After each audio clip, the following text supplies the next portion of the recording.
ഇന്ന് നമുക്ക് സിമ്പിളായിട്ടൊരു പൂവ് ഉണ്ടാക്കാനായിട്ട് പഠിക്കാം. ഇതുപോലെ ഒരു സ്ക്വയർ പേപ്പർ എടുക്കുക. ഇങ്ങനെ കോണോട് കോണ് ട്രയാങ്കിൾ ഷേപ്പിൽ മടക്കുക. വീണ്ടും രണ്ടായിട്ട് ഫോൾഡ് ചെയ്യുക. പിന്നെ ഇതിനെ ഓപ്പോസിറ്റ് ഡയറക്ഷനിൽ ഫോൾഡ് ചെയ്യുക. അതേപോലെ അടുത്ത സൈഡ് എന്നിട്ട് ഒരു പെൻസിൽ ഉപയോഗിച്ച് അതിൽ പെറ്റൽസ് വരച്ചു കൊടുക്കുക. നമുക്ക് ഏത് രീതിയിലുള്ള പെറ്റൽസാണോ വേണ്ടത് ആ ഷേപ്പിൽ വരച്ചു കൊടുക്കാം. പിന്നെ ഇതിനെ കട്ട് ചെയ്തെടുക്കാം.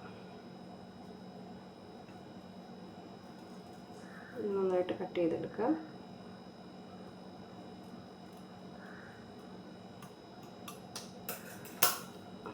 ഇത് ഇനി നിവർത്തിയെടുക്കാം.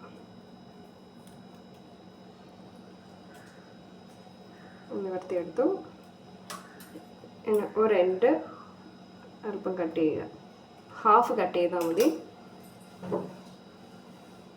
എന്നിട്ട് ഒരു പെറ്റലിൽ ഗം തേക്കുക ഇതുപോലെ. എന്നിട്ട് ഇങ്ങനെ ഫോൾഡ് ചെയ്യുക. അടുത്ത പെറ്റൽ അതിൻ്റെ പുറത്തേക്ക് വെച്ച് സ്റ്റിക്ക് ചെയ്യണം.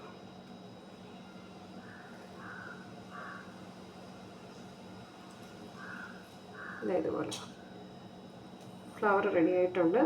ഇനി ഇതിൻ്റെ സെൻറ്ററിൽ നമുക്ക് സ്റ്റോൺസ് പതിപ്പിക്കാം. ഗം തേച്ചിട്ട്